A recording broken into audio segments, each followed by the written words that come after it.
बिस्मिल्लाहिर्रहमानिर्रहीम, अस्सलामुअलैकुम। मैं फरा और मैं हमजा। खुश आमदीद आपको सुबह सवेरे पाकिस्तान में। हम अभी बात कर रहे थे कि स्ट्रेस कुछ अर्से पहले तक हमजा नहीं होता था। नहीं, अब तो बहुत ज्यादा। जिससे पूछो वो कहता है मुझे स्ट्रेस है। आप डॉक्टर के पास चले जाए ना, आप कुछ बता रहे हो तो डॉक्टर कहता है आपको और तो कोई मसला नहीं है, लेकिन आपको स्ट्रेस लग रहा है। ये स्ट्रेस को कैसे डिफाइन किया जाए? हाँ, और मुझे ये लगता है कि हमसे पहले जो लोग गुजरे हैं, जो उनसे पहले लोग गुजरे हैं, क्या उनको कोई टेंशन परेशानी नहीं होती थी? क्या उनको कोई खदशात नहीं होते थे? ओवर थिंक नहीं करते होंगे, मुझे ये लगता है। बिल्कुल एग्जैक्टली। तो आपने 16 आने जिसे कहते हैं ना, सही बात की है। स्ट्रेस जो है ना वो हमेशा से था। हम लोगों ने समहाउ इसको हर चीज को अपने ऊपर हावी कर लिया। हम समझते हैं कि बस अगर ये काम ना हुआ तो एंड ऑफ लाइफ। हम समझते हैं जिंदगी मौत का मसला है हर चीज। अगर मेरे पास चाय का कप अभी नहीं पहुंचता तो ये भी जिंदगी मौत का मसला है, और अगर इसमें चीनी थोड़ी सी ज्यादा या कम होगी ये भी जिंदगी मौत का मसला है। और ये जो मसला है ना, फिर हमारा ये जो हमारा रवैये का तब्दीली है, इसने हमारे लिए गैर ज़रूरी चीज़ों को भी इतना ज़रूरी कर दिया है कि हमें लगता है कि उनकी गैर मौजूदगी या उनका ना होना ही हमारी ज़िंदगी का डिसाइसिव फैक्टर है। हम भूल जाते हैं कि बहार आई है, फूल खिले हैं, उस फूल को रुक के उसकी खूबसूरती को देखना और उसके बनाने वाले की तारीफ करना, और एक लम्हे के लिए उस लम्हे में खो जाना और समझना यार शुक्र है अल्लाह का, अल्लाह ताला ने हमें नया मौसम नसीब किया है। लेकिन अब हम ये चीज़ें कुदरती आंख से देखना भी पसंद नहीं करते, हम कैमरे की आंख से देखना पसंद करते हैं। जो हमें मोमेंट एंजॉय करना चाहिए उसको हम कैमरे के थ्रू देख रहे होते हैं कि फ्रेम सीधा है या नहीं। अपनी आंख से एंजॉय नहीं करते, अपने दिमाग में कैद ही नहीं करते उस चीज। सेल्फियों की पड़ी रहती है। अच्छा, कल मैं एक अम्मा जी से मिली और बड़े उनके मुश्किल हालात। नौजवानी में बेवा हो गई, बच्चे पाले, लेकिन एक सांस में कोई 10 दफा कहती थी शुक्र है अल्लाह का कि मैं काम करती रही, शुक्र है अल्लाह का कि उसने मुझे जो है ना मैंने बच्चे पाल ली।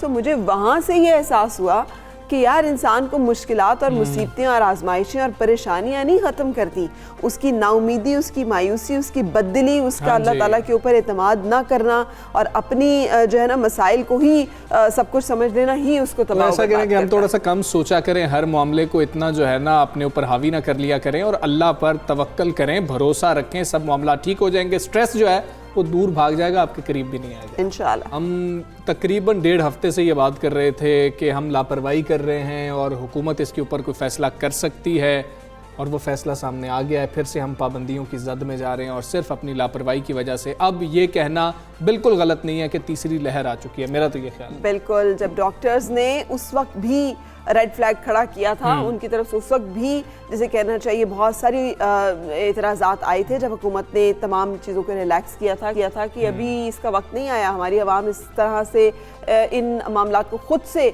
लागू करने के लिए तैयार नहीं होंगी। लेकिन हमने देखा NCOC ने अब कोरोना की तीसरी लहर के खदशात के बायस स्कूल्स बंद करने समेत कई पाबंदियां दोबारा नाफिज कर दी हैं। इस्लामाबाद में national command and control centre का इजलास हुआ है जिसमें कोरोना की बदलती सूरत हाल को देखते हुए फैसले किए गए। हाँ जी, और इस इजलास के बाद वज़ीर आज़म के मुआविन ख़ुसूसी डॉक्टर फैसल सुल्तान और वफाकी वज़ीर तालीम शफ़कत महमूद साहब जो हैं उन्होंने प्रेस कॉन्फ्रेंस की और उन्होंने कहा कि पाकिस्तान में कोरोना का फैलाव बढ़ रहा है और शहरी घर से बाहर फेस मास्क हर सूरत पहनेंगे, और ये उनकी अपील है और हम भी आपसे अपील कर रहे हैं कि फेस मास्क पहने। हालात फिर ऐसे, हम बच्चों की तालीम को लेके इतने ज़्यादा परेशान थे, फिर 2 हफ्ते के लिए बाहर की छुट्टियां कर दी गई हैं। कभी सुनी थी आपने? आप यकीन कीजिएगा कि वैसे बाहर की छुट्टियां होती थी लेकिन अच्छा होती थी। हाँ, आपने नहीं एंजॉय की हुई? उस वक्त तो हमारे एग्जाम खत्म होते थे और मार्च में वही टाइम होता था। हाँ, वही टाइम, वो 8-10 छुट्टियां मिलती थी, तो वही स्प्रिंग फेस्टिवल्स होता था, लेकिन वो खुशी के साथ होती थी। ये मजबूरी के साथ जो छुट्टियां ये परेशानी का बायस है। अब बाजारों में कल जाने का इत्तेफाक हुआ, कोई किसी को परवाह नहीं है भाई, किसी को अंदाजा ही नहीं है कि जो फेस मास्क लगाए हुए लोग हैं ना, लोग उनको देख के हंसते हैं। और मुझे तो 1-2 लोगों ने मजाक भी किया, कहते हैं किधर है कोरोना, मैंने कहा वो जब आ जाता है ना तो उसके बाद वो किसी को मौका नहीं देता बताने का कि कहाँ है। लेकिन हमारी यही जिसे कहना चाहिए गैर जिम्मेदारी है, जिसका नतीजा ये कि अब दफातर में 50% मुलाजमीन के घर से काम करने की पॉलिसी भी जारी रखी गई है। तफरीह मकामात को शाम 6 बजे भी बंद किया जा रहा है। सिनेमा हॉल्स को 15 मार्च से खोलने का फैसला जो है वापस ले लिया गया है। होटल्स में अंदर खाने पर भी पाबंदी लगा दी गई है। शादी हॉल्स के हवाले से भी पॉलिसी जो है वो उसी तरह से बरकरार रखी गई है और इसके जिम्मेदार कोई और नहीं है, हम खुद हैं और बेशक ऐसा ही है। इसी हवाले से हम बात करेंगे। हमारे साथ मौजूद हैं डॉक्टर महमूद साहब। डॉक्टर साहब अस्सलाम वालेकुम, गुड मॉर्निंग। डॉक्टर साहब, क्या अब हम ये कह सकते हैं कि हम तीसरी लहर में दाखिल हो चुके हैं या अभी हम दाखिल हो सकते हैं? खदशात ही हैं जिस तरह से हुकूमती तर्जुमान बात कर रहे थे। खदशात ही हैं बिकॉज ये तीसरी लहर जो है या ये जो नंबर्स बढ़े ये पूरे मुल्क में अभी नहीं बढ़े। आई थिंक ये पंजाब और KPK में ज़्यादा बढ़े हैं। सिंध में अभी भी थोड़ा सा अमन है, मगर आप बिल्कुल सही कह रहे हैं कि अगर चीज़ें इस चलती रहें तो फिर ये तीसरी लहर में ही तब्दील हो जाएगी। बिल्कुल सही। डॉक्टर साहब, आपके ख्याल में जैसे बहुत सारे लोग ना टाइम फैक्टर को रिलेट कर रहे हैं कि जब रिपोर्ट हुआ था फर्स्ट वेव यही दिन थे, इसी तरह से हमें पता चला था, हम थोड़ा कैजुअल थे, हमने कहा नहीं पाकिस्तान में टेम्परेचर आगे बढ़ने वाले हैं, हो सकता है मसला इतना ना बढ़े। तो क्या अब भी हमें इसके बारे में रिलैक्स रहने की ज़रूरत है कि ये नंबर थोड़े से ऊपर नीचे हो रहे हैं लेकिन एवरीथिंग विल बी फाइन, या हमें वाकई इसके बारे में कुछ अब ज़्यादा विजिलेंट होना पड़ेगा? नहीं, बिल्कुल आप बिल्कुल सही कह रही हैं ना, विजिलेंट होना पड़ेगा। एंड देखिए पिछले साल और इस साल में बहुत फर्क है। एक तो इस बीमारी को हम थोड़ा जान गए, दूसरा ये वायरस भी थोड़ा तब्दील हो गया है। ये जो नया जो पंजाब में जो हम देख रहे हैं और KPK में ये नया वेरिएंट थोड़ा ज्यादा है, वहाँ पे जो बरतानिया वाला है जो कि ज्यादा तेज से फैलता है और उसमें अमात की शरह भी थोड़ी सी ज्यादा होती है। तो हमको थोड़ा सा और एहतियात बरतने की जरूरत है। बिल्कुल ठीक है। डॉक्टर साहब, ये बताएं कि हमने 2000 केसेस जो हैं फिर से वो एक फिगर को टच कर लिया है। अगर 24 घंटे जो गुज़श्ता है उनकी बात करें, 2258 नए केसेस सामने आए हैं। अब ये कितनी खौफनाक सूरत हाल है कि हम तो कहीं बहुत नीचे चले गए थे, फिर हम 2000 से ऊपर आ गए हैं। क्या उतने ही टेस्ट हो रहे हैं जितने जब हम सेकेंड वेव के दौरान टेस्ट हो रहे थे? जी, टेस्ट की शरह में बहुत ज़्यादा फ़र्क नहीं आया। 19-20 का फ़र्क तो आता रहता है, मगर डेफिनेटली टेस्ट तकरीबन इतने ही हो रहे हैं और केसेस में ये इजाफा हुआ है। और अभी तक एटलीस्ट अगर मैं सिंध की बात बता सकता हूँ कि यहाँ पे हमारे अस्पताल पे ज़्यादा लोड अभी नहीं आया, मगर अगर चीज़ें बढ़ती रहती हैं and I am sure Punjab में ऐसा है कि हॉस्पिटल पे दोबारा लोड आना शुरू होगा, दोबारा हम उधर ही खड़े होंगे जहाँ पे कुछ महीने पहले खड़े थे। अल्लाह ना करे डॉक्टर साहब, ये सब हम सब की दुआ है। ये भी फरमाइएगा कि पूरी दुनिया जो है वो वैक्सीन नेशनलिज्म की बात करिए, बढ़ चढ़ कर लोग वैक्सीन जो है वो ले रहे हैं, ना सिर्फ ले रहे हैं बल्कि अपने लोगों को लगा रहे हैं। तेज़ी से वैक्सीन का रोल आउट जो है वो जारी है और इसकी वजह से वो फिर आहिस्ता आहिस्ता रिलैक्स करते जा रहे हैं अपने निज़ाम ज़िंदगी को, कारोबार को, मईशत को। हमारे यहाँ पर वो सिलसिला भी नहीं है और गवर्नमेंट ने फैसले भी लिए एकदम से कि जी सब कुछ खोल दिया जाए, स्कूल्स भी खोल दिए जाएं। आपके ख्याल में ये फैसले कुछ ज़्यादा ओवर एम्बिशियस थे, वक्त की ज़रूरत थे, इनके किए बगैर गुजारा हो सकता था, या ये जो अब जो सूरत हाल डेवलप हो रही है ये अवॉइड की जा सकती थी? ये बहुत मुश्किल सवाल है क्योंकि हम क्या कर सकते थे और क्या कर रहे हैं इज ऑलवेज ईजियर जब पीछे देखते हैं। मगर याद रखें कि ये ना सिर्फ यहाँ पे बल्कि दूसरे ममालिक में भी ये हुआ है कि जब आप थोड़ा सा ईज करते हैं तो आपके रेट्स बढ़ना शुरू हो जाते हैं। आई थिंक सवाल ये बनता है कि और करना भी ये चाहिए जो हो रहा है कि आप अपने रेट्स देखें, अपने हालात देखें और उसी तरह से अपने रिकमेंडेशन दें जो कि हो रहा है ना। आपने यही देखा है कि जैसे कि अगेन मैं वही मिसाल दूंगा कि पंजाब के अंदर स्कूल्स बंद हो गए मगर सिंध के अंदर 50% बिकॉज यहाँ पे रेट्स अभी इतने नहीं बढ़े। अगर मजीद बढ़ते तो वो और सख्ती हो जाएगी। तो आप हालात देखते हैं और अपने रेट्स उसी हिसाब से आगे पीछे वो बिल्कुल ठीक है। डॉक्टर फैसल, हमें ये भी आप बताइएगा कि हमने ये देखा कि पहली लहर आई उसमें पाकिस्तानियों को उतना ज़्यादा उसने अफेक्ट नहीं किया। हमने कहा कि हमारा जो इम्यून सिस्टम है वो बहुत अच्छा है। फिर हमने दूसरी लहर आई उसमें भी यही सूरत हाल देखी। लेकिन तीसरी लहर जो आ रही है इसके अंदर हम लोग जिन लोगों को जानते हैं उनसे बात की जाए तो मोस्टली ऐसे हैं जिनको हॉस्पिटल जाना पड़ रहा है और अब सिम्टोमेटिक केसेस ज़्यादा आ रहे हैं। क्या आपकी भी कोई ऐसी ऑब्जर्वेशन है कि ये ज़्यादा सख्त केसेस आ रहे हैं अब? अब है ये कि बहुत सारे केसेस जो हैं जब आते हैं तो पहली लहर में तो ये था कि लोग फौरन ही अस्पताल का रुख करते थे। अब लोग जो हैं वो थोड़ा सा देर से हॉस्पिटल आ रहे हैं, और हमने भी ये देखा है यहाँ पे कि लोग बहुत देर से आ रहे हैं, और उस वक्त तक इलाज में भी बहुत हमको दिक्कत हो रही है। तो एक तो ये इसकी बड़ी वजह है। दूसरी ये कि हमारे ज़ईफ़ लोग इस दफ़ा थोड़ा ज़्यादा इफेक्ट हुए, और ऐसे बहुत सारे लोग हैं जो कि बेहतर हो के फिर 1-2 हफ्ते बाद दोबारा दाखिल होते हैं अस्पताल में, और उनकी मौत होती है। और ये वाली जो नंबर्स होते हैं ये हमारे फिर आदाद-ओ-शुमार में काउंट नहीं होते। सो एक्चुअली हालात थोड़े से और कंपेयर टू नंबर्स थोड़े से और बुरे हैं जितना हमको नंबर्स के मुनासिबत से लग रहा है। ओके डॉक्टर साहब, आप फिर क्या रिकमेंड करेंगे कि क्या किया जाना चाहिए इंडिविजुअल लेवल पे, क्या करें हम बहसियत कौम अपने इलाके में, और स्कूल्स के हवाले से भी बता दीजिएगा। एज वायरोलॉजिस्ट आपके कंसर्न्स क्या हैं, क्योंकि एज पेरेंट्स हमारे कंसर्न्स हैं ये कि मई जून में एग्ज़ाम्स जो है वो कंडक्ट होंगे, बड़े बड़े हॉल्स होंगे, बच्चे वहाँ पे बैठेंगे, उन्होंने पेपर देने। अभी तक उसके बारे में कोई और फैसला जो है वो नहीं किया गया, यही है कि एग्ज़ाम्स कंडक्ट किए जाएंगे। अभी अगर स्कूल बंद भी कर देंगे तो वो जो 1-1.5 महीना है आप क्या सजेस्ट करते हैं, आप क्या समझते हैं कि वो सेफ़ होगा और वालिदैन जो है रिलैक्स होकर बच्चों को भेजें एग्ज़ाम्स के लिए? सो इंफरादी लेवल पे क्या करना है वो तो हम सबको पता है, एंड आई थिंक यही है कि ये हमारी रियली समाजी अपनी रिस्पॉन्सिबिलिटी है कि भाई ये हम वायरस से बचें। एंड अब इतना मुश्किल नहीं, अब तो पता भी है ये वायरस कैसे फैलता है, and it's not so difficult कि आप मास्क पहने, हुजूम में ना जाएं, वेंटिलेटेड जगह पे रहें और हाथ साफ रखें। ये तो सिंपल चीज़ें एक तरह से, बट एंड जहाँ तक स्कूल का ताल्लुक है तो स्कूल्स में ये ज़रूर है कि SOPs फॉलो करना निस्बतन आसान होता है बनिस्बत अगर आप कोई मॉल में जाएं या बाहर बाजार में जाएं। तो as long as SOP follow हो रहे हैं तो there should be no issues with the exam. अब एग्जाम कैसे कंडक्ट करना है, इतने सारे तालिब इल्म के इम्तिहान कैसे करना है, क्या ब्रेक करके करें या 2 बैचेस में करें, इस पे नजर डालनी है। आई गेस वो डिपेंड करता है कि उस वक्त हमारे रेट्स क्या हैं, जैसे हालात उसी तरह के SOP। बिल्कुल ठीक है। डॉक्टर साहब ये भी हमें बता दें, हमने देखा कि शाह महमूद कुरैशी साहब के जो साहबजादे हैं ज़ैन कुरैशी साहब, उनको दूसरी दफ़ा कोरोना हो गया है। लोग ये समझते हैं कि जिसको एक दफ़ा कोरोना हो जाएगा शायद उसको दोबारा नहीं होगा, और वो बिल्कुल एहतियात जो है उसका दामन हाथ से छोड़ देते हैं। ये बता दीजिएगा कि आप लोगों के सामने भी ऐसे केसेस आए जिन लोगों को दूसरी दफ़ा कोरोना हो गया, क्या आम आदमी दूसरी दफ़ा कोरोना वायरस का शिकार हो सकता है? बिल्कुल, तो इसमें तो कोई शक नहीं कि कोरोना दोबारा होता है। हमने बहुत सारे लोग देखे हैं जो कि एक दफ़ा कोरोना होने के बाद दोबारा आते हैं कोविड के साथ, और कुछ ऐसे हैं जिनको पहली लहर में हुआ था, कुछ ऐसे हैं जो कि सेकंड लहर में ही उनको सेकंड इन्फेक्शन भी हो गया, और हमने इसके बाद अमात भी देखे कि दूसरे इन्फेक्शन के बाद उनकी जान हम नहीं बचा पाए। तो सेकंड इन्फेक्शन बिल्कुल होता है। इसी वजह से हम ये कहते हैं कि अगर आपको एक दफ़ा कोरोना हो भी चुका है तो एहतियात बरतें, और उसके साथ साथ वैक्सीनेट भी होना है आपको अगर आपको पहले भी कोरोना हो चुका है, ताकि आप आगे इन्फेक्शन से थोड़ा सा बचें। बिल्कुल सही। तो डॉक्टर साहब वैक्सीन के बारे में तो बहुत सारे लोगों के कंसर्न्स पाकिस्तान में ख़त्म होने को ही नहीं आ रहे, जो थोड़ी बहुत वैक्सीन अवेलेबल है उसके बारे में भी वो रिलक्टेंट हैं। तो आप उस रिलक्टेंस के बारे में क्या कहेंगे? क्या वेट एंड सी की पॉलिसी सबकी अच्छी है कि सब लगवा लेंगे तो फिर हम देखेंगे कि कितनी महफूज है और हम भी लगवाएंगे? नहीं, वेट एंड सी नहीं। अगर आप वैक्सीन के खाते में भी आ रहे हैं, यानी कि आपकी एज 60 से ज्यादा है या हेल्थ केयर वर्कर हैं, तो प्लीज वैक्सीन लगा लें, बिकॉज आप बिल्कुल सही कह रही हैं, वैक्सीन ना सिर्फ पाकिस्तान में पूरी दुनिया में शॉर्ट है, सिवाय कुछ ममालिक में जिन्होंने बहुत सारी वैक्सीन खरीद ली हैं, मोर देन उनकी पॉपुलेशन की जो नीड है।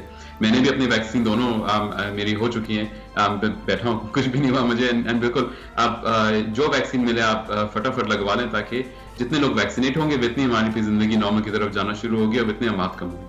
बिल्कुल ठीक है। डॉक्टर फैसल महमूद साहब, फैसल महमूद हमारे साथ थे, वायरोलॉजिस्ट हैं और हमें अपडेट कर रहे थे जो उनकी टेक है कोरोना की सारी सूरत हाल के ऊपर। करीब से देख रहे हैं, डॉक्टर्स जो है बहुत करीब से देख रहे हैं, और उनके कंसर्न गवर्नमेंट से भी पहले आ जाते हैं कि वो बताते हैं कि हम देख रहे हैं कि केसेस कैसे आ रहे हैं, और ये अगर आपके अजहान में ख्याल है कि जी बिल्कुल एक दफ़ा कोरोना हो गया तो हम तो ऐसे हो गए हैं कि अब हमें आइंदा ज़िंदगी में कभी नहीं होगा, ऐसा बिल्कुल नहीं है। एहतियात आप लोगों ने भी करनी है, आप ज्यादा खतरे में। इतने वेरिएंट्स हैं अब कि आपको नहीं मालूम कि आपको कौन सा वेरिएंट हुआ था और अब कौन सा वेरिएंट है जिससे आपका सामना है, और मुसलसल म्यूटेशंस के साथ इसमें तब्दीलियां जो है वो आती चली जा रही हैं। और ऐसा भी नहीं है कि आप पिछली मरतबा एसिम्प्टोमेटिक थे, यानी कि आपको कोई खास सिम्टम्स नहीं थे और आप अल्हम्दुलिल्लाह बेहतर रहे थे, तो इस दफ़ा भी वैसी सूरत हाल होगी, सूरत हाल ख़राब भी हो सकती है। बिल्कुल, अल्लाह ताला हम सबको अपनी हिफाजत में रखे, आगे चलेंगे। इसके जो कॉन्सिक्वेंसेस हैं वो तालीमी सरगर्मियों पे बहुत ज़्यादा हैं, और वो हम हमेशा से देख रहे हैं कि वबा के फैलाव की वजह से पंजाब के 7 शहरों में तालीमी इदारे 2 हफ्ते के लिए बंद कर दिए गए।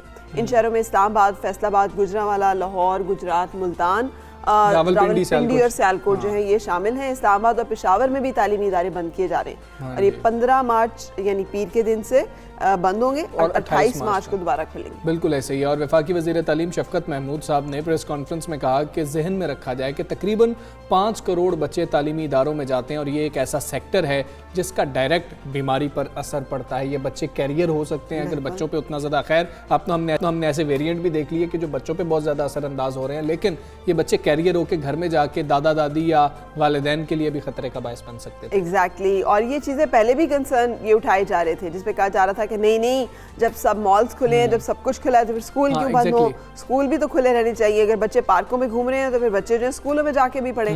लेकिन अब जो है ये जो बंद करना और खोलना है ना हमजा, ये इतना ज़्यादा प्रॉब्लमेटिक है क्योंकि बच्चों को एक पैटर्न पे आपने चलाया होता है, उसके बाद फिर वो चेंज होता है, फिर आपको पता चलता है अब स्कूल जाना है, फिर उसके साथ अभी एडजस्ट करो तो फिर वो चेंज हो जाता है। सो ये एक मुसलसल एक अपसेटिंग सिचुएशन जो है वो जारी है। और हमें ये भी समझने की ज़रूरत है कि ये गवर्नमेंट के लिए कोई आसान फैसले नहीं होते हैं कि जी के एक इजलास में बैठे उठे और कहा कि अच्छा जी बंद कर देते हैं। कितना कुछ वो सोचते हैं और कितनी मुश्किल से ये फैसला करते हैं और कब ये मौका आता है कि वो फैसला करने पर मजबूर हो जाते हैं कि अब तो बंद कर देना चाहिए। खैर सिंध और बलूचिस्तान में हालात जो हैं वो कुछ बेहतर हैं, लेकिन पंजाब खैबर पख्तूनख्वा आज़ाद कश्मीर में मसाइल जो हैं वो वाज़े तौर पर अब नजर आ रहे हैं। अच्छा मैं क्रेडिट दूंगी यहाँ पे सिंध गवर्नमेंट को, उन्होंने कहा था उस वक्त भी कि हम 50% बच्चे जो हैं वो बुलाएंगे। बिल्कुल हम नहीं बुलाएंगे 100% बच्चे, उसी तरह से हम जारी रखेंगे कि 50% आएंगे और 50% नहीं आएंगे। और ये उनकी जो पॉलिसी थी ये फिर हमें बेहतरी उसकी नजर आई है कि उन्हें स्कूल बंद करने नहीं पड़े। उन्होंने जो 50% का रखा था उसी के साथ कंटिन्यू भी कर रहे हैं। सो इस हवाले से हम बातचीत करेंगे वज़ीर तालीम सिंध सईद गनी। अस्सलाम वालेकुम सईद गनी साहब, शुक्रिया हमें वक्त देने के लिए। फरमाइएगा NCOC के तालीमी इदारों से मुतालिक नए फैसले सामने आए हैं। कहा गया है कि सिंध में स्कूलों के अंदर 50% हाजिरी होगी, जबकि बहुत से सरकारी स्कूलों में तो ऑनलाइन तालीम का निज़ाम वज़ा भी नहीं है। तो वहाँ पे पूरा कोर्स जो है वो कैसे मुकम्मल कराया जा सकेगा, इसके बारे में भी कोई पॉलिसी बनाई गई है? देखिए हमने पहले ही जब जो अपना एकेडमिक प्लान का अनाउंस किया था तो उस वक्त ये तय किया था कि जो बच्चों का सिलेबस है उसको हमने कंडेंस किया था, उसको कम किया था। तो इस वक्त जो बच्चे स्कूल जा रहे हैं और जो एग्ज़ाम देंगे उनका वो 100% सिलेबस नहीं होगा जो आमतौर पे पढ़ाया जाता है, उसको कंडेंस किया है और अब कम जो है वो सिलेबस के साथ बच्चे तालीम हासिल बिल्कुल गनी साहब, आप लोगों ने पहले ही फैसला कर लिया था, तो अब गर्मियों की छुट्टियों के हवाले से सिंध का खुसूसी तौर पर क्या फैसला है? क्या छुट्टियां जल्द दिए जाने का इम्कान है या छुट्टियां नहीं दी जाएंगी, इसी तरह 50% जो है बच्चे बुलाए जाते रहेंगे? नहीं, आज उसमें कुछ नहीं हुआ। यहाँ पर शायद बाहर की छुट्टियाँ होती हैं, पंजाब में PP में, सूबा सिंध में नहीं होती हैं। हमारे यहाँ गर्मियों की छुट्टियाँ जो होनी थी उस पर पहले से ये तय हुआ था कि पहले वो 2 महीने की गर्मियों की छुट्टियाँ थी, इस साल हम उसको 1 महीने की छुट्टियाँ रखेंगे। लेकिन देखिए ये सारी चीज़ें डिपेंड करती हैं कोविड के हालात के ऊपर। खुदा न खास्ता अगर बहुत ज़्यादा सूरत हाल ख़राब होती है तो फिर हमारे पास कोई चॉइस नहीं है, ज़ाहिर है कि उसी तरह फिर बंद भी करने पड़े। लेकिन फ़िल वक्त जो सूरत हाल है पूरे मुल्क में कुछ इलाकों को छोड़कर वो निस्बतन अंडर कंट्रोल है, तो इसलिए फ़िलहाल ये फ़ैसला किया गया कि तालीमी इदारे खुले रहेंगे सिवाय उन शहरों के जहाँ पर जो शरह है कोविड के फैलने ऑफिसर के करीब है। बिल्कुल से भी फरमाएगा कि स्कूल्स क्या SOPs पे अमल दरामद नहीं कर पा रहे थे, वहाँ पे कुछ हमारा फेलियर हुआ, या स्कूल में जो टेस्टिंग की जा रही है कोरोना टेस्टिंग, उसके नताइज क्या हैं? ये सिर्फ स्कूल्स में नहीं हुआ है, ये तासुर गलत है कि सिर्फ स्कूल्स में हुआ है, ये ओवरऑल पूरे आपके शहरों में इजाफा हुआ है। और ज़ाहिर है कि फिर जब पूरे शहर में इजाफा होगा तो फिर उसके अंदर तालीमी इदारे भी आते हैं। हमारे यहाँ तो स्कूलों में भी जो टेस्टिंग हम कर रहे हैं उसमें भी जो शरह है वो बहुत शुक्रिया। पंजाब की सूरत हाल भी जानेंगे। इस वक्त मुराद राज साहब हमारे साथ मौजूद हैं। मुराद राज साहब अस्सलाम वालेकुम, गुड मॉर्निंग, बहुत शुक्रिया आपने वक्त निकाला। क्या पंजाब में वाकई इतनी सूरत हाल ख़राब हो गई कि हमें स्कूल्स को बंद करना पड़ रहा है? देखिए मैं आपको बताऊं कि आपने देखा कि पिछले हफ्ते ही जी जब डिसीजन आ रहा था जी सब स्कूल्स को फेडरल ने कहा जी कि नॉर्मल खोल दें, हमने नहीं खोले। हमने बैठ के डाटा देखा और हमने कहा जी 7 जगह हैं जहां पे हम 20 केसेस से ऊपर जहां पे आ रहे हैं ना, वहां पे हमने उसी तरह स्टैगर करके चलाना है जिस तरह हम पहले चला रहे थे। ठीक है। उसके अलावा बाकी सारी डिस्ट्रिक्ट में हमने नॉर्मल स्कूल चला दिए। आप ये देखें कि आज 10 दिन 2 हफ्ते के बाद जो हमने फैसला किया वो बिल्कुल ठीक था, क्योंकि अभी भी नंबर्स जो बड़े हैं उन्हीं डिस्ट्रिक्ट्स में बड़े। तो इसलिए अच्छा, और इसमें ये प्लीज आपने बात जरूर एक चीज बड़ी क्लैरिटी से सबको पता होनी चाहिए जी कि इसमें ये नहीं है कि स्कूलों में केसेस बढ़ गए हैं, उन डिस्ट्रिक्ट्स में केसेस बढ़ गए। सो अगर हमने जिस तरह कल भी बात एनसीओसी में यही हो रही थी कि जी सिर्फ स्कूल नहीं बंद करने, फिर उसके साथ जो आपने इंडोर डाइनिंग का किया था वो भी खत्म करें कि इंडोर डाइनिंग नहीं होगी, वो 15 से होनी थी। उसके बाद जो पार्क हैं आपने देखा वो भी 6 बजे बंद हो जाएंगे। तो हमें वो सारी चीजें इकट्ठी करनी पड़ेंगी जो पहले हम कर रहे थे। इसलिए it is not just about the school, it's about the whole district. ठीक है मुराद राजा साहब, लेकिन 100% हाजिरी के बारे में पंजाब ओवर एम्बिशियस था। मतलब अगर सिंध ने कहा कि हम 50% बच्चों को बुलाएंगे तो आपने कहा नहीं 100% बच्चे जो हैं वापस आएंगे।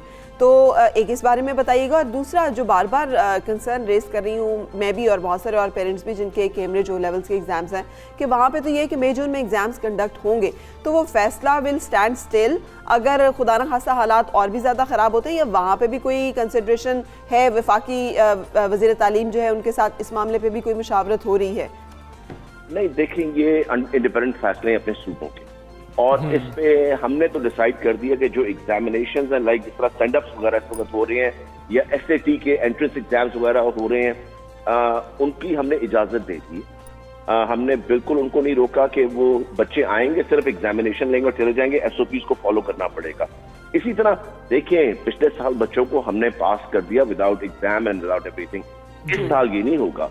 जो उनको पहले हमने होमवर्क दिया था ना छुट्टियों के अंदर, हमने उसको भी ग्रेड किया है और इंशाल्लाह ताला इस दफा एग्जाम भी होंगे, मगर पूरे एसओपीज के साथ होंगे। हम ये नहीं कर सकते कि बच्चों को 2-2 साल प्रमोट कर दें विदाउट एग्जामिनेशन। बिल्कुल ठीक है। मुराद राजा साहब हमें ये भी बता दें, क्या आप क्या देख रहे हैं, खदशात हैं? क्योंकि आप शुरू से ये बात कर रहे हैं कि सिर्फ ये बात नहीं है कि स्कूल्स बंद कर दिए जाएं, हर चीज़ बंद होनी चाहिए, बच्चे तफरीही मकामात पर निकल जाते हैं। तो अब 28 मार्च तक क्या सूरत हाल बेहतर होने की कोई इम्कानात मौजूद हैं, या फिर हमें इसको रिव्यू करना पड़ेगा फैसले को, इन शहरों में मजीद आगे जाना पड़ जाए शायद लॉकडाउन के लिए? आपने बिल्कुल ठीक बात की कि इन शहरों में तो हमें रिव्यू करना पड़ेगा। मैं समझता हूँ कि इंशाल्लाह ताला हालात बेहतर जरूर होंगे, मगर रिव्यू के बगैर एब्सोल्युटली मैं ना बच्चों की जिंदगियां खतरे में डाल सकता हूँ, ना टीचर्स की, ना उनकी फैमिली। तो इसलिए we have to review this and then go from there. Murad Raja sahab ये भी फरमाइएगा, यकसा निज़ाम तालीम के इतलाक की भी बात हो रही है इसी साल से। अब जब कोविड की वजह से इतना ऑलरेडी अपसेट चल रहा है सारा स्केड्यूल माहौल, तो आप समझते हैं कि उसको भी मौखर किया जा सकता है या किया जाना चाहिए, ताकि मज़ीद एक और नया फैक्टर ना आ जाए कि बच्चे पहले ही बड़े परेशान हैं, वालिदैन को पहले ही कुछ समझ नहीं आ रही एकेडमिक ईयर्स की और सारे मामला के ऊपर से निसाब जो है उसकी कन्फ्यूजन भी पैदा हो जाए? नहीं देखें, वो तो पढ़ना है ना, पढ़ाई है सर। तो उसमें आपने जब स्कूल जाना है तो एक चीज है तो दूसरी चीज पढ़नी है, तो उसके ऊपर उसका कोई इफेक्ट नहीं, क्योंकि वो अगस्त 1 से शुरू होना है। तो हमारा तो मेन कंसर्न इस वक्त ये है कि इस साल को हम खैरियत से एंड कर दें किसी तरह, क्योंकि पहले मार्च में होना था, अब आपको पता है मई जून में हो गया। तो इसलिए मैं तो सिर्फ चाह रहा हूँ कि फोकस कर रहा हूँ इस वक्त इस साल को हम खैरियत से एंड करें and then will move from there. बिल्कुल ठीक है। वज़ीर तालीम पंजाब मुराद राजा साहब हमारे साथ मौजूद थे, सुबह सवेरे पाकिस्तान से बात कर रहे थे। बहुत शुक्रिया आपका करेंगे। जिन शहरों की खासतौर पे बात हो रही है वो पहले से ही ऑब्जर्वेशन आ रही थी कि यहाँ पर केसेस बढ़े हैं, लेकिन स्कूल्स में केसेस उस तरह से नहीं बढ़े हैं। हमजा, कोविड ने हमें एक बात सिखाई है, जो दिन आपका गुजर रहा है उस पर शुक्र करें। बहुत लंबी प्लानिंग्स हम नहीं कर पा रहे। आपने देखा एनसीओसी भी जिसे कहना चाहिए ना, सिचुएशन टू सिचुएशन जो है फैसले किए जा रहे हैं, हालात वक्त की ज़रूरत के मुताबिक। सो अब आगे क्या होगा इसके बारे में कोई भी कुछ नहीं कह सकता। इस वक्त हम बात करेंगे बलूचिस्तान हुकूमत से, लियाकत शाहबानी से, तर्जुमान बलूचिस्तान हुकूमत, और अपडेट लेंगे उनसे कि वहाँ पे क्या सूरत हाल है। अस्सलाम वालेकुम शाहबानी साहब, बहुत शुक्रिया हमें ज्वाइन करने के लिए। फरमाइएगा कि बलूचिस्तान में कोरोना के केसेस जो हैं वो कम हैं, उसकी वजह आबादी का फैलाव है जो कम है, या हुकूमती इक़दाम इतने अच्छे हैं कि वबा पे काबू पाना मुमकिन हो गया? जी, इक़दाम भी हैं और स्कैटर्ड पॉपुलेशन है, और जो स्पाइक पाकिस्तान में आई ख़ुसूसन मई और जून में, उस पर तो बलूचिस्तान जो है दीगर सूबों की तरह वो भी ज़्यादा मुतासर रहा। केसेस बहुत बड़े, अमवात भी लोगों के बहुत वाक़ई हुए, लेकिन फिर मेजर्स भी हमने उठाए, लॉकडाउन को स्ट्रिक्ट किया और जो सख्त फैसले हैं वो करना पड़े, और जिसकी वजह से कोरोना का फैलाव जो है कम हुआ। लेकिन सेकंड वेव में अगेन केसेस बढ़ना शुरू हुए, और ये सेकंड वेव तकरीबन जो है फरवरी तक ये थम गया। अभी जो बलूचिस्तान BCOC का जो मीटिंग हुआ है उसमें ये खदशा जाहिर किया गया है कि थर्ड वेव के खदशात व खतरात जो है वो मौजूद हैं और केसेस बढ़ना शुरू हो गए। पिछले महीने हमारे जो एवरेज केसेस थे 1.5% थे, लेकिन मार्च के पहले 10 दिनों में ये 2.3% तक पहुंच गए हैं। कल जो टेस्ट हमने कंडक्ट किए थे उसका 4% जो है वो पॉजिटिव रिपोर्ट हुआ है और 2 अमवात भी जो है पेशेंट्स के वाकई हुए। तो इससे ये साफ जाहिर हो रहा है कि केसेस जो है बलूचिस्तान में वो बढ़ रहे हैं। गो के तनासुब के लिहाज से बढ़ रहे हैं, लेकिन बहुत ज्यादा अब तक फैलाव नहीं है। लेकिन अगर हमने स्ट्रिक्ट मेजर्स नहीं लिए तो फिर जो है कोरोना फैल सकता है। और मार्च का महीना वैसे भी पिछले साल आज ही के दिन जो है 12 साल बच्चा बलूचिस्तान में पहला केस रिपोर्ट हुआ था। गो कि उस बच्चे का ताल्लुक दादू से था, वो क्वारंटाइन सेंटर में थे, उसका टेस्ट जो है यहाँ से पॉजिटिव आया था। तो वो मार्च टू मार्च जो है पूरे 1 साल का सूरत हाल, क्योंकि पूरे 1 साल हो गए कोविड को रिपोर्ट करते हुए। तो एक खदशा जो है वो जाहिर हो रहा है कि खुदा न ख्वास्ता जो है लास्ट मार्च में पहली वेव आई थी और कहीं इस मार्च में जो है 3rd वेव जो है वो सर ना उठाए। तो केसेस जो है बढ़ना शुरू हो गए हैं। एक्टिव केसेस हमारे साथ गुज़िश्ता चंद दिनों से 8, 10, 15, 20 से ज्यादा नहीं थे। आज की तारीख में वो 110 एक्टिव केसेस हैं। बीसीओसी का जो मीटिंग हुआ है बलूचिस्तान में, उसमें जो तैयारियों का हमने जायजा भी लिया है और 3rd वेव के खतरे के पेश नजर मेजर्स भी हम उठा रहे हैं। जो हमारे आइसोलेशन फैसिलिटीज हैं, कोई 96 हैं बलूचिस्तान में, 68 हमारे क्वारंटाइन सेंटर्स हैं, हॉस्पिटल्स हैं, जिनको वापस हम जो है ऑपरेशनल फर्दर मजीद ऑपरेशनल कर रहे हैं। ऑपरेशनल तो है, लेकिन चूंकि केसेस कम हो गए थे और साथ ही अगर केसेस बढ़ते हैं तो उस सूरत हाल में स्मार्ट लॉकडाउन कहाँ किया जाना चाहिए, एरियाज भी हम लियाकत साहब हमें शुरू कर देंगे। जी ठीक है, लियाकत चवानी साहब हमें ये भी बता दीजिएगा टेस्ट कितने हो रहे हैं। कि हम ये भी सुन रहे हैं कि शायद गवर्नमेंट्स ने टेस्ट कम करना शुरू कर दिए हैं। अब अगर मजमूई तौर पर पाकिस्तान में 5.3% हम शरह देख रहे हैं कि मुस्बत केसेस की शरह है, तो बलूचिस्तान में 4% हो जाना ये भी कोई कम नहीं है। स्कूल में टेस्टिंग हो रही है, हम कैसे ये फैसला करेंगे कि स्कूल में केसेस कम आ रहे हैं? जी टेस्टिंग स्कूल्स में भी हो रहे हैं, मजमूई तौर पे टेस्ट हो रहे हैं। लेबॉर्ट्रीज हमारे जो है ना कोयटा में 5 काम कर रहे हैं, दीगर इस्ला में भी हमने इस्टेब्लिश किए, फर्दर 8 और इस्टेब्लिश कर रहे हैं। लेकिन कोरोना के कम होने के बाद जो लोगों का जो खौफ है वो भी कम हुआ। फिर वैक्सीनेशन की आमद के साथ एक इत्मीनान का लोगों ने उस पर भी सांस लिया और टेस्टिंग की जो शरह वाकई वो कम हुई है। एवरेज जो है इस वक्त पर मंथ जो है हम जो है 12 से 15 हज़ार टेस्ट कंडक्ट कर रहे हैं। कल 416 टेस्ट कंडक्ट हमने किए थे। लोगों का भी इस तरफ जो है ज़ाहिर रुझान और तवज्जो कम हो गया था, लेकिन जो केसेस बढ़ेंगे तो लोगों का अगेन इस तरफ तवज्जो होगा, रुझान होगा। तो हम टेस्टिंग जो है हमारी जो कैपेसिटी है, कैपेबिलिटी वो तो मौजूद है, लेबॉर्ट्रीज मौजूद है, हमारे स्टाफ जो है वो मौजूद है। लोगों का आमद कम हुआ तो अभी अगेन केसेस अगर बढ़ते हैं तो फिर हम मैंडेटरी इसको इस तरह बनाएंगे कि जो दफातर हैं, जो हॉस्पिटल्स हैं, वहां पर डेस्क स्टैब्लिश करेंगे। कोई भी पेशेंट अगर वहां पर ट्रीटमेंट के घर से आता है तो उसको इस बात पर पाबंद किया जाएगा कि वो उनका जो है टेस्ट सैंपल लिया जाए। ठीक है सर, ये भी फरमाइएगा, आपने मार्च का रेफरेंस दिया तो उस वक्त भी हमने देखा था कि बॉर्डर से बहुत ज़्यादा मूवमेंट की वजह से भी एक खदशा था कि कोरोना का फैलाव जो है वो ज़्यादा हुआ। तो कीपिंग दैट इन व्यू अब कैसे SOPs रखे गए हैं कि जो लोग आ रहे हैं, जा रहे हैं ताफ्तान बॉर्डर या वहाँ से उनकी टेस्टिंग की जा रही है, इन चीज़ों पे भी चेक रखा जा रहा है और कैसे ऐसे मेजर्स दिए जा रहे हैं कि अगर अभी हालात बेहतर हैं बलूचिस्तान में तो इंश्योर किया जाए कि 3rd वेव ना आए और ज़िंदगी जो है वो मामूल के मुताबिक रहे?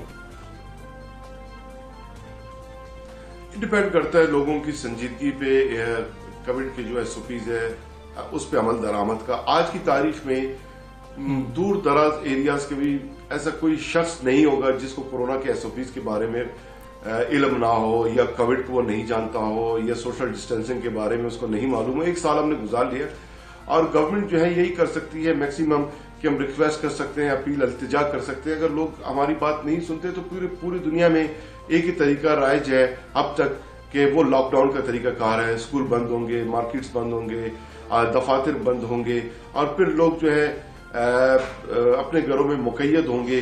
तो आप उसको स्मार्ट लॉकडाउन का नाम दें, मुकम्मल लॉकडाउन का नाम दें। कुछ ममालिक में कर्फ्यू इम्पोज हुआ, लेकिन एंड ऑफ द डे लोगों को जो है परेशानी का सामना होता है, गवर्नमेंट को परेशानी का सामना होता है। तो हम तो यही गुजारिश कर रहे हैं, अगर लोगों ने इस पर अमल दरामद नहीं किया तो हम तो एरियाज आइडेंटिफाई करना हम शुरू कर रहे हैं। खसूसन क्वेटा में केसेस की जो शरह है दीगर इजलास के मुकाबले में ज्यादा है, तो क्वेटा में हम एरिया वाइज आइडेंटिफाई करेंगे और लोगों ने अगर हमारा बात नहीं सुना तो फिर लॉकडाउन ही वाइज ऑप्शन रह जाता है, इसके अलावा ऑप्शन नहीं है। गो के अब तक ऐसी कोई सूरत हाल नहीं है। मैं आवाम को आपके शो के तवज्जो से ये मैसेज कन्वे कर रहा हूं कि अल्हम्दुलिल्लाह थर्ड वेव का खतरा है, लेकिन अभी तक कोई थर्ड वेव आया नहीं है। बिल्कुल ठीक है, खतरा मौजूद है, खदशात मौजूद है। लियाकत चमानी साहब बहुत शुक्रिया आपका, सुबह सवेरे पाकिस्तान आप बात कर रहे थे और वो ये कह रहे हैं खदशात मौजूद है, अगर आपने एहतियात की तो तीसरी लहर नहीं आएगी बलोचिस्तान में। हर बंदा यही कह रहा है, सो किसी की सुन लें, किसी की मान लें, किसी की सुन लें, किसी की मान लें। सो इस हवाले से बात करेंगे अब हम all Pakistan private school association के सदर काशिफ मिर्जा से। क्विकली मिर्जा साहब ये फरमाइएगा कि तालीमी इदारे फिर बंद कर दिए गए, इस बार आपको कोई कंसर्न तो नहीं है कि निजी स्कूलों को एतमाद में नहीं लिया गया और गम गुस्सा वो तो नहीं है जो पहले था बंद होने पे?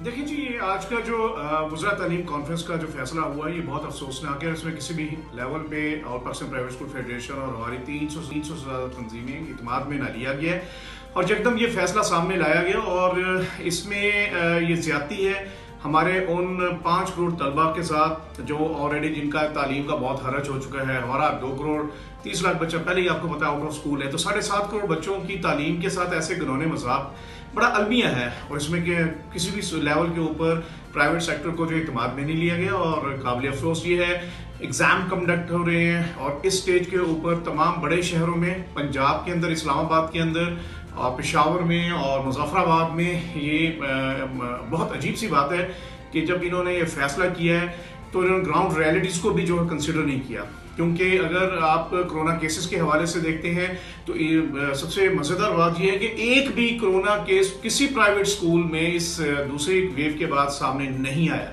जो आए हैं वो पब्लिक स्कूल्स के आए हैं, तो ये बड़ा अफसोसनाक बात है। फिर दूसरी बात, अगर इस केसेस की बात करेंगे तो सिंध में पंजाब से ज़्यादा जो सूरत हाल वो बिटर है, लेकिन वहाँ स्कूल उन्होंने फैसला किया सिंध में तालीमी इदारे खुले रहेंगे, बलूचिस्तान में खुले हैं और बाकी पाकिस्तान के साथ जो इम्तियाजी रवैया है ये बहुत अफसोसनाक है जब बिलखुसूस का इतना ज़्यादा। लेकिन काशिफ मिर्जा साहब, हम ये देख रहे हैं कि पॉजिटिव आने की जो केसेस पॉजिटिव आ रहे हैं उनकी शरह 5.3% तक पहुंच गई है। गुज़श्ता 24 घंटों में 2000 से ज़ायद जो हैं लोग कोरोना में मुब्तला हुए हैं और अब सिर्फ हुकूमत ने तालीमी इदारों के लिए बंदिश का ऐलान तो नहीं किया, बाकियों के लिए भी सख्त फैसले किए हैं। जो आप कहते थे कारोबारी अफराद के लिए या फिर ऐसे मकामात जो तफरीही मकामात हैं, हाँ, वहाँ पर पाबंदियाँ बरकरार रखी गई हैं। अब आप एतराज़ नहीं कर सकते कि आपके साथ कोई इम्तियाजी सलूक किया जा रहा है, बच्चों की जिंदगियां सबसे इंपॉर्टेंट है। हमने देखा कि इस वक्त भी जो फैसला किया गया है पूरा पाकिस्तान तमाम शोबाजात के एसओपीज के हवाले से कुछ उन्होंने जो सख्तियां जरूर की हैं, लेकिन किसी भी सेक्टर को बंद नहीं किया। और अगर उन्होंने बंद किया तो उसका नजला फिर एक मरतबा तालीम के ऊपर ही गिरा है। और आपको ये भी पता है कि UNICEF, UNESCO, WHO, even UNO, world bank, सब ने ये कहा है कि कोविड से बड़ा नुकसान तालीम का हुआ है। 36 लाख में से एक बच्चे के मुतासर होने का खदशा है। पूरे पाकिस्तान में एक भी बच्चों के हवाले से सीरियस केस सामने नहीं आया। और सबसे खूबसूरत बात इसमें ये थी कि खुद ही NCOC के चेयरमैन असद उमर, शफकत महमूद समेत तमाम वज़रा तालीम ये कह रहे हैं कि जो तालीमी इदारे हैं उनमें SOPs का भरपूर अमल दरामद हो रहा है और तालीमी इदारों से कोरोना नहीं फैल रहा। लेकिन बंद किया गया तो फिर दोबारा तालीमी इदारों को बंद करने की जो है ये कोशिश की गई है। और आप ये गौर करें कि पार्क्स में 6 बजे के बाद पाबंदी है। 6 बजे से पहले क्या कोरोना फ्री हो गया वो पार्क, और फिर हमारा बच्चा पार्क्स में, मॉल्स में, शादी हॉल में, हर जगह अवेलेबल है। लेकिन अगर वो तालीमी इदारे में आता है जहाँ उसे SOPs को इंश्योर करवाया जाता है और फिर वहाँ पे पाबंदी लगा दी जाती है, तो ये बड़ा अलमिया है। तो यकीनन प्राइम मिनिस्टर, आर्मी चीफ और चीफ जस्टिस साहब से मैं रिक्वेस्ट करूंगा कि रिव्यू किया जाए और तालीम के जो सिलसिला है जारी रखा जाए। एग्जाम ये हैं ठीक है काशिफ मिर्जा साहब, बहुत शुक्रिया आपका। सुबह सवेरे पाकिस्तान से आप बात कर रहे थे और लेकिन कितना अजीब लगेगा हमजा कि अगर पब्लिक स्कूल्स को तो बंद कर दिया जाए, प्राइवेट स्कूल्स को खुला रखा जाए। सो एक ये फैसले जो है ये वक्त की टाइम, नीड ऑफ टाइम है। लेकिन एक मामला ये है कि अगर इनके ये खदशात दुरुस्त हैं कि हमारा तो एक बच्चा भी इसमें कोरोना वायरस में मुब्तला नहीं हुआ और सिर्फ जो है पब्लिक स्कूल्स के हो रहे हैं, फिर गवर्नमेंट को इस पर सोचने की तो जरूरत है कि ऐसा क्या मामला है, या फिर निगेट करें इस बात को आके। ये बात बिल्कुल गलत है। बिल्कुल सही। लेकिन हो सकता है ना हमसा प्राइवेट स्कूल्स फिर भी इंश्योर कर लेते हैं एसओपीज को, पब्लिक स्कूल्स के पास तो बहुत से स्कूल्स के पास लेटरिन नहीं है, तो हाथ धोने का और बंदोबस्त जो है वो तो एक और जो है मसाइल की बात है। चलें अब हम आते हैं सियासत की तरफ, जो कि इस वक्त पूरी गर्मा गर्मी के साथ मुल्क में जारी है। सेनेट इंतखाबात के मार्के के बाद हुकूमत और अपोजिशन के दरमियान सियासी मैदान, सियासी अखाड़ा कल सजेगा जिसके ऊपर बहुत सारे जो हैं वो लोग क्या सराहियाँ कर रहे हैं। चेयरमैन सेनेट के इंतखाबात के लिए जोड़ तोड़ का सिलसिला भी जारी है। हुकूमत अपोजिशन पार्टियों ने दोनों ने नंबर गेम पूरी करने की पूरी कोशिशें जो हैं वो इस वक्त तेज़ की हुई हैं। हाँ जी, और चेयरमैन सेनेट के लिए हुकूमत ने तो सादिक संजरानी साहब और पीडीएम ने यूसुफ रज़ा गिलानी साहब को उम्मीदवार नामजद कर दिया। डेप्यूटी चेयरमैन सेनेट का नाम अभी तक सामने ना आना हुकूमती इत्तेहाद की जानिब से ये एक हैरत अंगेज़ बात है। फिर जो अलाइज हैं, जो बाकी पार्टीज़ हैं, उन्होंने वज़ीर आज़म को ये इख्तियार दे दिया आप जो मर्जी फैसला करें, लेकिन साथ ही एमक्यूएम पाकिस्तान ये भी कह रही है कि हम देखेंगे शख्सियत कैसी है। हाँ और वहाँ पे वो सिंध के साथ भी ना, वो वैसे थोड़ा सा उन्होंने इस दफ़ा मुलाकात में नासिर शाह के साथ थोड़ा सा ज़रा टिल्ट भी दिखाया। एक जैसे हम टिल्ट तो नहीं कह सकते, वाज़ेह सियासी टिल्ट तो नहीं कह सकते, लेकिन बहुत सारी जैसे हम कह रहे हैं कि बहुत सारे जोड़ तोड़ चल रहे हैं, तो अब क्या मालूम कौन सा जोड़ बनता है और कौन सा तोड़ जो है वो बन जाता है। हाँ। और खैर एक इंपॉर्टेंट चीज़ है यूसुफ रज़ा गिलानी साहब के हवाले से कि उनको चेयरमैन सेनेट का इंतखाब लड़ने की जो राह थी वो बिल्कुल हमवार हो चुकी है। इलेक्शन कमीशन ने सेनेट इलेक्शन में उनकी कामयाबी का नोटिफिकेशन रोकने से मुताल्लिक दरख्वास्त जो है गुज़श्ता रोज़ मुस्तरद कर दिया। आपको मालूम है कि इनका नोटिफिकेशन जो इनकी नामजदगी जो है उसके बारे में थोड़ा रोका गया, उसको क्यों रोका गया था?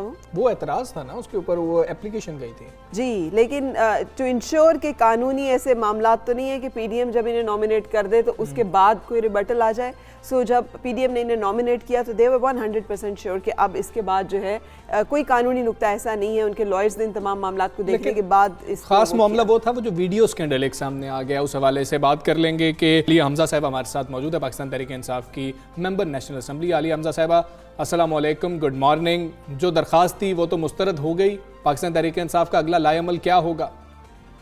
बिस्मिल्लाहिर्रहमानिर्रहीम and good morning to both of you.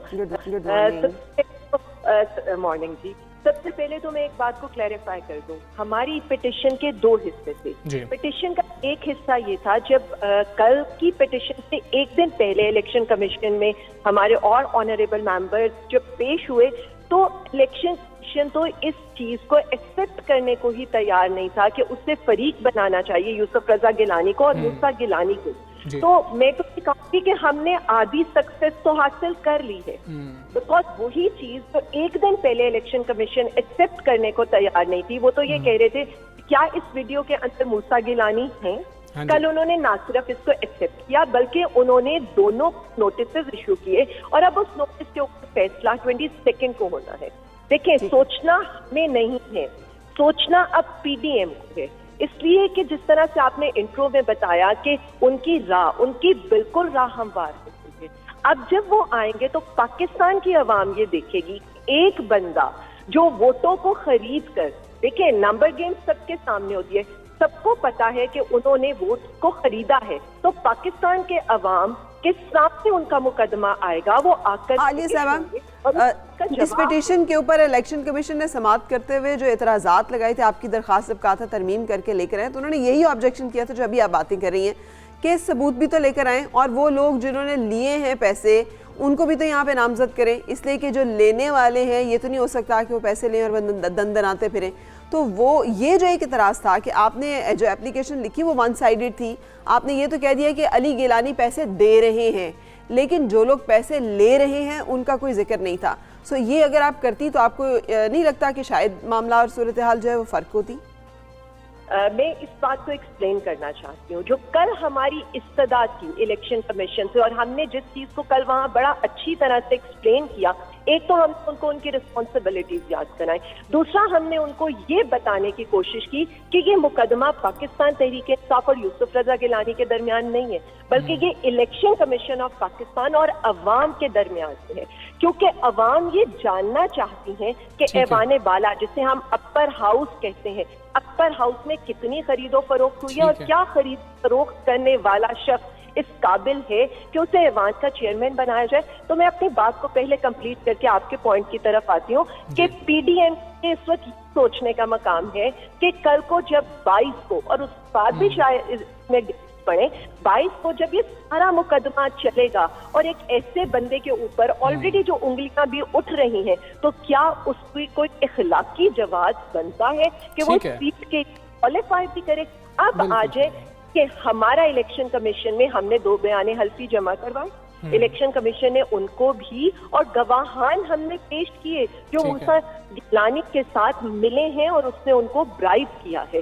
तो ये सारी चीजें थी जो कल इलेक्शन कमीशन के सामने जब आई, तो उन्होंने हमें 22 तारीख की डेट दी और बाकी फरीकों को भी बुलाया, और बिल्कुल उसमें होना भी चाहिए था। मेरे और आपके दरमियान एक मुकदमा है, तो उन्हें आपको भी सुनने का हक है, मुझे भी सुनने का हक। ठीक है, दुरुस्त बात है। आलिया साहिबा, ये हमें बता दें कि क्या मुबैना तौर पर वोट खरीदने वाला और मुबैना तौर पर वोट बेचने वाला एक ही सफ में खड़े नहीं होंगे? उनके हवाले से एक तो रिस्पॉन्ड कर दीजिएगा। दूसरी चीज, नंबर गेम की आपने बात की थी, अगर नंबर गेम की बात की जाए फिर तो चेयरमैन सेनेट का इंतखाब होना ही नहीं चाहिए, क्योंकि वाज़े तौर पर नजर आ रहा है कि ऑपोजिशन इत्तेहाद के पास ज्यादा नंबर है। आपका ही मौकिफ लेके ऑपोजिशन यानी कि पीडीएम चली जाएगी इलेक्शन कमीशन के पास कि यहां पर भी खरीदो फरोख्त हुई है, फिर तो इलेक्शन ही नहीं हो सकेगा ऐसे। मैं तो सिर्फ इतना कहूंगी कि पीडीएम के पास कोई इखलाकी जवाब नहीं है कि वो जाकर ये कहेगी कि हमें शो ऑफ हैंड्स कराना है या नंबर्स के लिहाज से हमें अपना चेयरमैन बनाना है, क्योंकि प्राइम मिनिस्टर इमरान खान साहब तो ऑलरेडी सुप्रीम कोर्ट में चले गए, ऑर्डिनेंस ले आए, प्लस उन्होंने इलेक्शन कमीशन से इस्तदा की। सेकेंडली, हम तो अपनी हर जिसे कहते ऑप्शन हम करने के बाद हमने अब ये रास्ता अपनाया है, तो अपोजिशन तो ऑलरेडी एक बात को निगेट कर चुकी है, क्या वो दोबारा यू टर्न लेगी? अब जो आपका पहला सवाल था, हम बिल्कुल ये समझते हैं कि जिन्होंने वोट बेचा है या जिन्होंने वोट खरीदा है वो दोनों गुनाहगार हैं, और हमें इसमें कोई दूसरी वो नहीं है। बट द रीजन इज कि पहले आप बुराई की जड़ को तो देखें, पहले आप इस चीज को तो देखें कि हम जिसका एहसास बार बार सुप्रीम कोर्ट में जाकर इलेक्शन कमीशन को कराते रहे, और सुप्रीम कोर्ट ने भी इलेक्शन कमीशन को कहा कि ये आपकी आईनी जिम्मेदारी है कि आपने इंश्योर करना है फ्री एंड ट्रांसपेरेंट इलेक्शन। तो क्या आप ये कह सकते हैं कि ये free fair and transparent election था? यही बात हमने वहां पर की है, और यही बात हम ये चाहते हैं कि कल को भी किसी इलेक्शन पे उंगलियां ना उठे। और जब तक ना, बिल्कुल ठीक है आली साहब, आप वज़ीर आज़म पहले भी इलेक्शन कमीशन के ऊपर अपने जो कंसर्न्स हैं वो वॉइस कर चुके हैं और बहुत लाउड एंड क्लियर उन्होंने वॉइस किए हैं, लेकिन आप अखलाकी जवाब की बात कर रही हैं। वज़ीर आज़म ने भी कहा, शेख रशीद के बकौल के 16 लोग हैं पाकिस्तान तहरीक इंसाफ के जिनका इल्म है आप लोगों को कि किन्होंने वोट जो है बेचा है। तो अखलाकी जवाब तो ये भी है कि आप उन 16 लोगों को तो पहले बाहर कीजिए, पहले उन बिकने वाले लोगों को तो निकाल दीजिए, उसके बाद जो आप दूसरी जमातों से भी मुतालबा करें कि अब वो अखलाकी मयार जो है उसको पूरा करें। खुद आप लोग वो कर नहीं रहे और दूसरों से आप मुतालबा कर रहे हैं कि वो अखलाकी मयार के ऊपर जाएँ, तो इसकी भी बता दीजिएगा कि जो सियासी मजबूरियाँ आपकी हैं वो सियासी मजबूरियां बाकी जमातों की क्या नहीं हो सकती? मेरे ख्याल में प्राइम मिनिस्टर इमरान खान साहब पहले शख्स थे और पहले लीडर थे जिन्होंने अपने 20 MPs को जस्ट इलेक्शन से पहले निकाला था और ब्राइब के ऊपर ही निकाला था। मेरे ख्याल को इतना हौसला नहीं कर सकता। पहली तो ये चीजें, इसलिए हमें तो पूरा पता है अपने प्राइम मिनिस्टर साहब का भी, वो कितने डिग्निफाइड हैं और किस तरह से उनका जीरो टॉलरेंस है इन सारी चीजों के बारे में। मेरे ख्याल में अब तो हौसला पीडीएम को करना चाहिए और बाकी लोगों को प्रूव करना चाहिए वो भी पॉलिटिकल लीडरशिप हैं, वो भी पाकिस्तान के अवाम को रिप्रेजेंट करते हैं, उन्हें भी ये गधे और घोड़ों में फर्क करके सामने लाना चाहिए। देखिए, सवाल बहुत से हैं। सवाल ये है कि एक जरदारी सब पे भारी, वो हर करप्शन पे भारी है? या मरियम बीबी जब ये बात करती हैं कि मेरे टिकट चले थे, तो ये मेरे ख्याल में ये उन अवाम की है। मैंने जो एक वर्ड पहले भी एक स्टेटमेंट यूज किया कि ये मुकदमा पाकिस्तान तहरीक इंसाफ का नहीं है, ये मुकदमा पाकिस्तान के अवाम और इलेक्शन कमीशन के बीच में, ये मुकदमा आज ये अवाम सवाल कर ऑपोजिशन से भी, आपको सिर्फ एक करप्ट इंसान ही मिला था, उनकी करप्शन आसान $6 बिलियन से लेकर एफिड्रिंग केस से लेकर हज स्कैंडल से लेकर सबके सामने। चलें आलिया साहब, इस पे इलेक्शन कमीशन तो फैसला करेगा। कल के इंतखाब के हवाले से बता दें, सादिक संजरानी साहब फेवरेट हैं आपके ख्याल में, और कितने बाज़मीर लोग हैं पीडीएम के जो आपको वोट देने के लिए तैयार हैं, अगर आपके इल्म में कुछ है तो?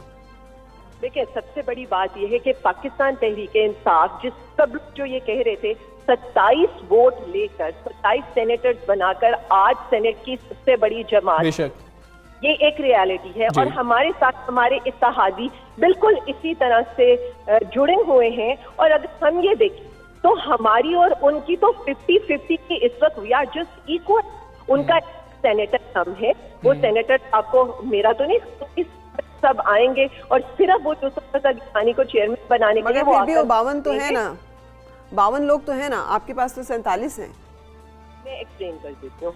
हमारे 48 और उसका आप बात करिए, उनके 2 लोग जो आजाद उम्मीदवार हैं वो पाकिस्तान के साथ ऑलरेडी आ चुके हैं। जी ठीक है, आप कहते हैं आपका नंबर गेम पूरी है। आलिया हमजा साहिबा बहुत शुक्रिया आपका। सुबह सवेरे आप बात कर रही थी, ये गर्मा गर्मी है, कल देखेंगे कि कौन चेयरमैन सेनेट बनता है। अभी ब्रेक ले लेते हैं। बिल्कुल, time for break, stay with us.